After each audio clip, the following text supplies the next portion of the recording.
अब लो निशानी अब ना नसीब, भूल हो गई, गलती हो गई अभी तक, आज से निश्चय करो।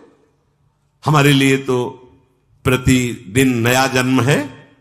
आज हमारा नया जन्म समझो, सत्संग सुना तो सत्संग में हम। तो सभी को कैसे हैं आप सब? आशा करती हूँ आप सब अपने घर में स्वस्थ होंगे, सुखी होंगे और निरोगी होंगे। महाराज जी के आज के प्रवचन से हमें यही सीखना चाहिए कि हमें जीवन में अच्छी चीज़ें अपनी दिनचर्या में शामिल करनी चाहिए, जिससे हमारा जीवन निश्चित रूप से बदल सकता है। और आज के सत्संग में महाराज जी ने जो भी हमें नियम बताए हैं और जो भी हमें बातें बताई हैं, उनको ज़रूर से अपने जीवन में उनमें से किसी एक उपाय को, एक बात को अपने जीवन में ज़रूर शामिल कीजिए। निश्चित ही आपका जीवन बदलेगा और निश्चित ही आप सुखी और खुशहाल जीवन जी पाएंगे।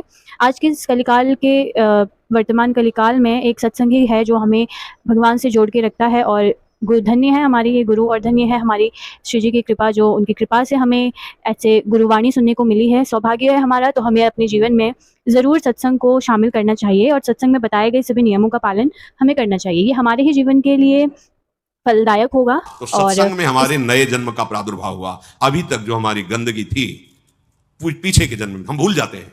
आज से इसी क्षण से हम नया जीवन अपना बनाते हैं, अध्यात्म मार्ग का जीवन बनाते हैं और ऐसा निश्चय करते हैं जो टूटे ना। निश्चय में बहुत बड़ी सिद्धि है। देखो पिंगला जी का जैसे बताया, तैसे भागवत में एकादश स्कंद में तितिक्ष ब्राह्मण का देखो, गृहस्थी में रहते थे, लड़के बच्चे थे, खूब धन कमाया, वो बड़े ही कंजूस स्वभाव के थे, ना परिवार को भोगने देते थे ना स्वयं भोगते थे। अब कुछ ऐसी विपरीत परिस्थिति आई, सब दिन होत ना एक समान, राजदंड उन पे लागू हुआ तो काफी अर्थ तो टैक्स में चला गया। फिर परिवार के जनों ने देखा कि ये तो कंजूस है, 1 रुपया भी नहीं देगा। वो लोग इधर उधर से हाथ मार के फिर आग लग गई। अब परिवार वालों ने उसका त्याग कर दिया, केवल अकेला, कोई उससे प्यार नहीं करता, अर्थ उसके हाथ से चला गया सब। अब विचार किया कि मेरा पूरा जीवन निकल गया, उत्तम वर्ण में जन्म हुआ था, वृद्धावस्था गई, अब क्या होगा, क्या होगा? जिनको मैंने पाला पोषा, जो बड़ी मेहनत से धन कमाया, तो सब नष्ट हो गया। परिवार वाले कोई देखते ही नहीं। जानते हो उसका निश्चय, देवता इस बात के साक्षी हैं कि आज से मैं अपने जीवन को श्री भगवान के चरणों में समर्पित करता हूं, सब कुछ सहूंगा और निरंतर भगवान का भजन करूंगा। वो इतना बड़ा महापुरुष उसी निश्चय से हो गया कि भगवान उद्धव जी को उसकी कथा सुना रहे हैं। कोई साधना नहीं हुई थी, परिस्थिति ने ऐसा निश्चय करवा दिया। तो जरूरी है वो परिस्थिति आवे तब तुम निश्चय करो। क्या सत्संग में तुम निश्चय नहीं कर सकते तो परिस्थिति का इंतजार करोगे कि ऐसी विपत्ति आवे, ऐसी ठोकर लगे, ऐसी दुर्दशा हो तब तुम निश्चय करो? अरे उसके पहले ही निश्चय कर लो तो दुर्दशा काहे को होगी। ऐसा नहीं कि उसका जीवन मंगलमय हो गया। अब उसके कर्मों का क्षय करने के लिए जब वो संन्यास भाव लेकर विचरण करता, भिक्षा मांगता, तो लोग थूकते, स्पष्ट लिखा हुआ मूत देते, बांध देते, पीटते, उसकी भिक्षा छीन लेते। पर वो अंदर अंदर विचार करता नहीं, किसी का दोष नहीं है इसमें किसी का दोष नहीं। तो ये कर्म का है, ये कर्म का प्रभाव तो शरीर पर पड़ेगा। ये मुझे दुख क्यों हो रहा है? बहुत बहुत सुंदर मतलब चिंतन उनका बना। तो क्या देवता है? इस दुख का कारण देवता है? नहीं, देवता भी तो केवल हमारे शरीर को ही पीड़ा दे सकते हैं। मेरे को क्यों हो रहा है? काल नहीं, वो तो आत्मस्वरूप है, उसका भी प्रभाव इसी शरीर पर होगा। मेरा स्वरूप तो कालातीत है। तो फिर क्या है? ब्रह्म। हाँ, ये ब्रह्म है। मैं तो निर्विकार चिदानंद अपने स्वरूप में स्थित हो गया, ब्रह्मबोध संपन्न महापुरुष हो गया हो। और तितिक्ष ब्राह्मण नाम से वर्णन किया है भगवान ने। इसलिए निश्चय में बड़ी सामर्थ्य है, हमारा निश्चय बड़ा ढुलमुल है। इसलिए प्रार्थना है, बहुत बड़ा मार्ग मिला है आपको, इसे भगवत मार्ग कहते हैं, अध्यात्म मार्ग कहते हैं। ये अंतिम जन्म वालों को मिलता है, जिनका आखिरी जन्म होता है। अगर चूक करोगे तो व्यर्थ तो नहीं जाएगा, पर और समय लग जाएगा। काहे कुछ समय बर्बाद करो, आज निश्चय करो। गोस्वामी जी कह रहे, देखो निश्चय, गोस्वामी जी बाल्यावस्था से भगवान में रत थे, ऐसा नहीं है कि वो भजन नहीं करते थे, ऐसा नहीं है। जन्म हुआ था तब बोले थे राम, जैसे बच्चा रोता है ना, तो गोस्वामी जी रोए नहीं थे, राम बोले थे, इसलिए राम बोला नाम पड़ा था। राम बोला, प्रकट हुए थे तभी राम। तो ऐसा भी नहीं था कि आसक्ति नहीं थी शरीर में या अन्य, ऐसा भी महापुरुष जन लीला दर्शाते हैं, वो हमारी हिम्मत के लिए। पत्नी में चित्त आसक्त था, एक दिन के लिए भी कभी मायके जाने के लिए अनुमति नहीं दी थी। और उसी पत्नी के मुख से जब ये बात निकली कि जितना तुम्हें इस शरीर में आसक्ति है, पूरी कथा अगर राम जी में होती तो जीवन तुम्हारा धन्य हो जाता। नेत्र को पत्नी रूपी गुरुदेव ने नेत्र खोल दिए। कहीं से भी गुरुदेव सावधान कर सकते हैं, कहीं से भी, बस कदम मुड़ गए, क्योंकि ऐसा नहीं था कि राम भक्ति ली थी, निश्चय कर लिया अब लो नशानी, अब ये गोस्वामी जी का ही पद है, अब इंद्रियों के बस में होके, नहीं नहीं बहुत सही बोला, अगर ये स्थिति, ये आसक्ति राम जी में होती तो जीवन धन्य हो जाता। अब पायो नाम चारु चिंतामणि, उर करते न खसई हो, अब लो नशानी, अब समझ गए, समझ गए, अब हृदय से एक क्षण के लिए भी राम नाम नहीं छोड़ूंगा। और जानते हो महापुरुषों में सर्वशिरोमणि हुए गोस्वामी तुलसीदास, ये तो अवतार लीला महापुरुषों की है, ये हमारे लिए बताया है आचरण करके कि भगवान नाम में इतनी सामर्थ्य है कि ऐसे आसक्त वृत्ति को भी कैसे निरासक्त कर देते हैं। हमें चाहिए जो भी, चाहे गृहस्थ मार्ग में हो चाहे विरक्त मार्ग में हो, दोनों मार्ग जाते ही प्रभु के चरणारविंद में हैं। अपने मार्ग की वृत्तियों को जानिए, समझिए और धर्मानुसरण बर्ताव कीजिए और नाम निरंतर जपते रहिए, तो जीवन यात्रा का विश्राम, जो गोस्वामी जी कह रहे हैं, पायो परम विश्राम, विश्राम ही नहीं, पायो परम विश्राम, राम समान प्रभु नाही कहूं। ये विश्राम कैसे मिला हो? कहते भगवान शंकर को साक्षी करके कहता हूं, अगर थोड़ा भी मिथ्या हो तो हमारी जीभ गल जाए, मेरा जो कुछ भी बना राम, ये दो अक्षर मेरे माई बाप हैं, इन्होंने ही हमें, बस आप हृदय की बात महापुरुषों के, ये दो अक्षर राधा, यही देख लेना आप। चलो देखो, बहुत समय तक विषय संयोग ना होने पर ऐसा ना समझ लिया जाए कि हम निर्विषय हो गए। बहुत ये चोर हैं, बहुत छुप कर रहते हैं और चिंगारी की तरह रहते हैं। फूस मिल जाए तो ज्वाला बनने में सेकंड लगता है। ध्यान रखना, 20 वर्ष 30 वर्ष बिल्कुल निर्विकार, संयोग नहीं, लगता है कि अब हमें कौन परास्त कर सकता है। चिंगारी है, फूस मिला ज्वाला बन जाएगी, जिसे नारद जी ने कहा तरंगवत, और संयोग बना तो समुद्रवत, डूब जाओगे, निकलना मुश्किल हो जाएगा। जब तक भगवत साक्षात्कार ना हो जाए, जब तक आपको अपने शरीर का अहम स्मरण करता भोक्ता भाव है, तो ईमानदारी से सावधानी पूर्वक अपने धर्म का पालन करते हुए प्रिया प्रीतम का निरंतर स्मरण, यही हमारे जीवन का परम लक्ष्य होगा। इसी से हमें परमानंद की प्राप्ति होगी। जिस समय हम ये सोचते हैं कि अब हमें कोई भी धर्म विरुद्ध आचरण में, एक आनंद की वृत्ति आती है, देखना और जिस समय हम सोचते हैं गलत ढंग से विषय सेवन, उसी समय जलन पैदा हो जाती है। जिसके सोचने में जलन पैदा होगी उसका परिणाम क्या होगा? क्या होगा आप विचार करो। जिसके सोचने में हमारे जलन हो रही तो उसका परिणाम तो ज्वाला होगा। धर्म से चलो, चक्रवर्ती सम्राट महाराज अम्बरीश जी चक्रवर्ती सम्राट होते हुए भक्तों की शिरोमणि हुए। आप क्या भगवत आनंद प्राप्त नहीं कर सकते गृहस्थ में रहकर? ये उद्दंड लोगों की बातें नहीं सुननी चाहिए। जैसे आप, अरे ये तो बाबा जियों के लिए है, सन्यासियों के लिए, हमारे लिए थोड़ी नहीं। भाई, मनुष्य जन्म सबको भगवत प्राप्ति के लिए, भगवदानंद में। देखो, आपके अच्छे आचरण हो, आप जितेंद्री हो, आप नाम जप कर रहे हो, आप कोई नशा नहीं करते, सबकी सेवा का भाव है, तो राम राज्य नहीं हो गया? सब आनंदित रहेंगे, सब प्रसन्न रहेंगे, सबका हृदय सत्य और धर्म से युक्त रहेगा। यही तो आनंद का स्वरूप है।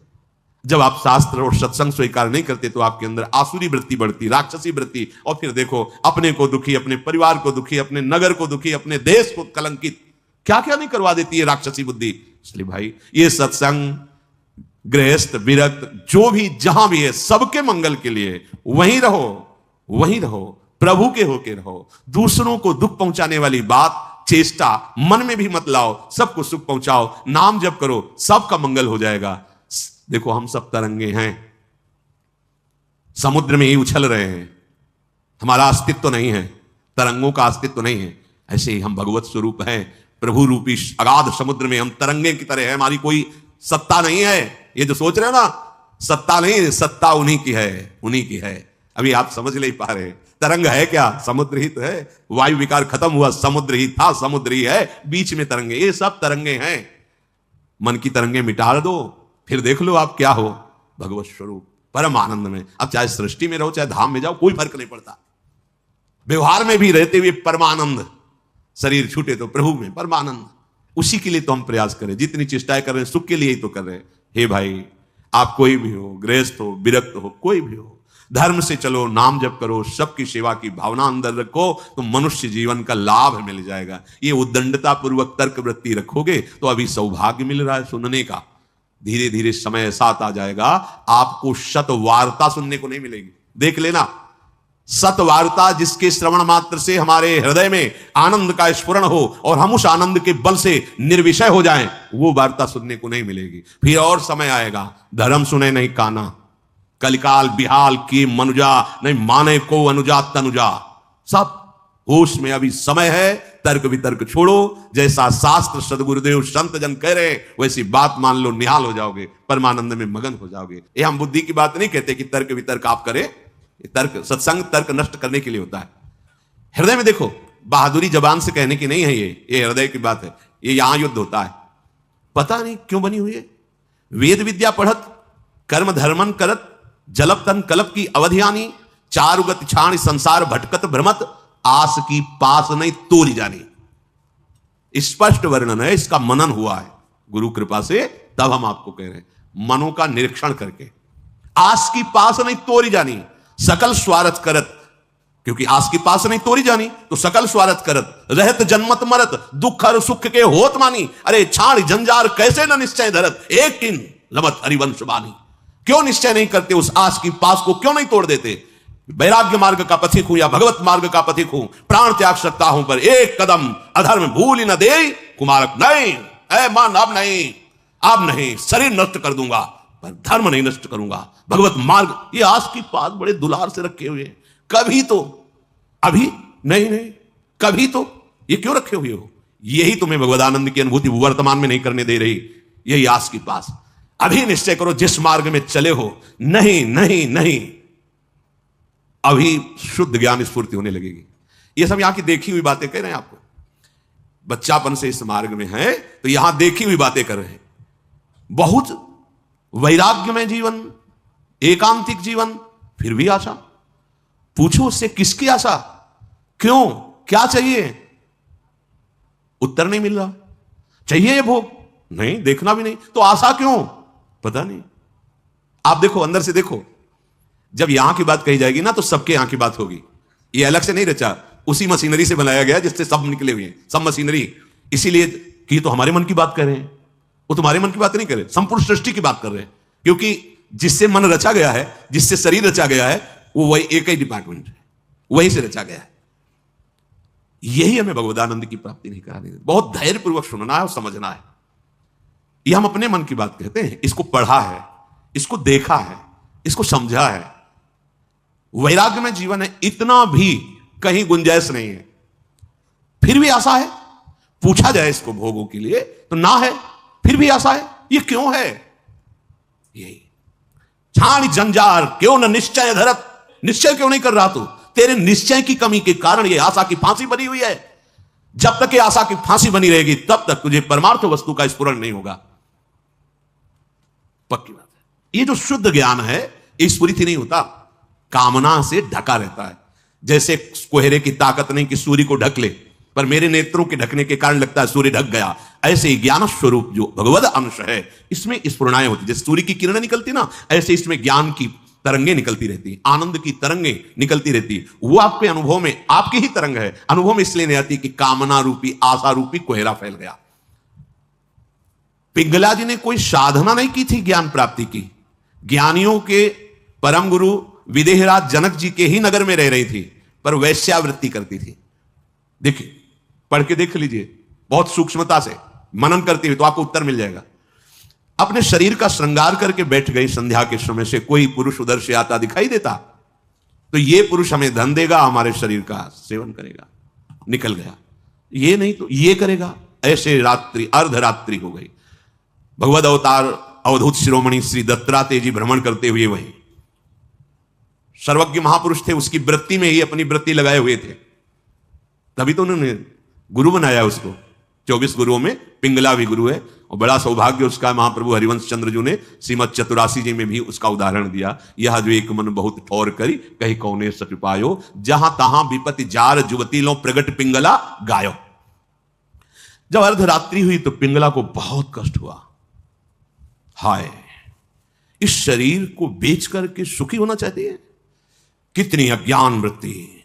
आज से मैं निश्चय करती हूं, जो सेवक जी कह रहे हैं, छाण जंजार क्यों न निश्चय धरत, एक किन रमत हरिवंश बानी।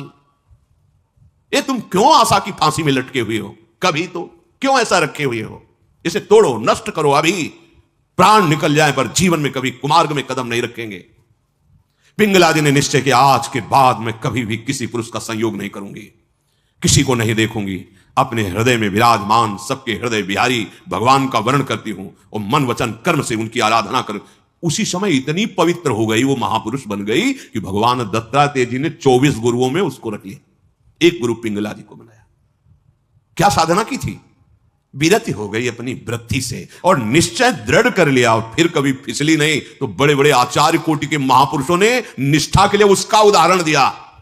जहां ता विपति जार जुगती लो प्रगट पिंगला गायो, आशा ही परमम दुखम नैरास्यम परमम सुखम। आज के बाद कभी नहीं, मर जाऊंगा कभी नहीं। अभी अभी भगवदानंद स्फूर्त होने लगे, अभी ज्ञान विज्ञान स्फूर्त होने लगेगा। हिम्मत नहीं पड़ रही, इस बात का निश्चय करने की हिम्मत नहीं पड़ रही। क्यों? क्योंकि आपको आशा है, भोग में सुख है। हिम्मत कर लीजिए तो आप अभी जीवन मुक्त अवस्था में पहुंच जाएंगे, क्योंकि उस अवस्था में पहुंचने के लिए कोई बाहरी क्रियाओं की आवश्यकता नहीं, वो हमारा स्वरूप है। हम जीवन मुक्त थे, जीवन मुक्त है, जीवन मुक्त रहेंगे। हमने अपनी स्वतंत्रता को, भगवदानंद को कामना और आशा की फांसी में बांध दिया है, हम ही को तोड़ना पड़ेगा। इसलिए छाणी जंजार क्यों न निश्चय धरत, आगमा पाइनो अनित्यास्तास्तिक्षस्व भारत। ये आने जाने वाले विकारों में तुम इतने कमजोर हो गए कि तुम आशा की फांसी बांधे हुए हो, तो परमम दुखम, दुख ही भोगना पड़ेगा। श्रीपाद कह रहे हैं, इस शरीर या किसी भी शरीर को जो मानव देह प्राप्त हुआ है, ये परम सुख प्राप्ति के लिए। कीड़ा मकोड़ा छोटे छोटे जीव इन सुखों में विचर रहे हैं। मानव देह धर के जो कुमार्गगामी वृत्तियों से तुम सुख भोगना चाहते हो, छोटे छोटे कीड़े मकुड़े भी इसी सुख में। फिर तुम्हारी शरीर की महानता क्या रही? प्रज्वालयति समस्त देहम कामाग्निना प्रमोहयति दृष्ट्वैव च नवतरुणी कुतस्तर्हि स्वार्थ सिद्धिम प्रत्याशा। हे भाई, ये नौ तरुण अवस्था जो शरीर की होती है, किसी की हो, स्त्री की या पुरुष की, यदि तुम इस मोह जाल से आवृत रहोगे तो ये सदैव तुम्हें जलाती रहेगी, कभी भी भगवत सिद्धि प्रदान नहीं होने देगी। भगवत सिद्धि नहीं। बहुत समय लंबा निकल जाता है अगर सत्संग ना मिले, सावधान ना हो। हितधाम में एक 65 वर्ष के प्रार्थना कर रहे थे कि मेरी पूर्व से वृत्ति स्वयं के द्वारा तो मैं आज खुलकर सभा में कह रहा हूं कि मैं आज उस गलती से बहुत परेशान हूं और आज भी वही मेरे से गलती होती है। मैंने प्रणाम किया था उनको कि धन्य है कि आप इतने हिम्मत वाले हैं कि भरी सभा में आप ऐसा अपनी बात कह रहे हैं, क्योंकि आप मन से अलग होकर बोल रहे हैं, तभी आपको बोलने की हिम्मत आई। अगर मन में तदात्म होता तो आप नहीं बोल सकते थे। कि ये हमारे द्वारा पाली हुई वृत्ति है, हमारे द्वारा ही इसका त्याग होगा। भगवान श्री सुखदेव जी को इसीलिए सबसे बड़ा वैरागी कहा गया है। 16 वर्ष की अवस्था है, शरीर का भान नहीं, दिगंबर है, कोई शरीर पे वस्त्र नहीं, और भगवान के चिंतन में मगन है। इसी अवस्था में त्याग और वैराग्य की। अब जब ये इंद्रियां काम नहीं कर रही, मन बुद्धि और सब मलिन, तो अब वो ढेर है, कुछ भी निर्णय नहीं निकल सकता। बहुत संस्कार गंदे हो जाते हैं यौवन अवस्था में। अहो भाग्य है जो इस यौवन अवस्था में संयम नियम धारण करके अपनी वासनाओं को। श्रीपाद कह रहे हैं, हे वृंदावन धाम, हम पे कृपा करो, हमारे मुख में नाम चले, हमारा हृदय इस काम आदि की आशाओं को त्याग करके प्रिया प्रीतम के चिंतन में डूबे। ये आपकी कृपा से होगा और वो कृपा हम सब पे है। सत्संग मिल रहा है रोज, ये प्रातःकालीन बेला में जो शब्द जा रहे हैं, इनको अंदर से पकड़ो। केवल धर्म, गृहस्थ धर्म की पूर्ति के लिए बकाया उदासीन रहो। इस वृत्ति को अगर आप अपने अंदर अपनाए रहोगे तो सब छुटवा देगा। ध्यान रखना, सब छुड़वा देगा। ये वैराग्य का वेश, ये धाम, ये प्रिया प्रीतम, ये नाम, ये महिमा, कुछ नहीं हो रहा है, चिंता मत करो, आप भगवत प्राप्ति होगी। धाम में हो ना, भगवत सहारे हो ना, भगवत आश्रित वेश धारण, कुमार्गगामी वृत्ति का जो आशा की फांसी, उसको छोड़ दो। फिर आप देखो भजन होगा। आप करोगे नहीं, स्वाभाविक होगा भजन, स्वाभाविक ज्ञान विज्ञान की वृत्तियां उत्पन्न होगी, आप आनंदित हो जाओगे। महाराज जी का कहना है कि यदि आपने आज से ही सत्संग को शुरू किया है तो आज से ही अपना जीवन बदलो, जो कि सत्य है। आप जब जागो तब सवेरा जो कहा गया है वो उचित ही है कि जब से आप सत्संग को सुन रहे हैं, आपके जीवन में जब से सत्संग आया है, आप तब से ही सत्संग को अपने जीवन में शामिल कीजिए और उसी समय से अपने एक नए जीवन की शुरुआत कीजिए। जो अभी तक आपने किया है वो सब कुछ भूल जाओ। बुरे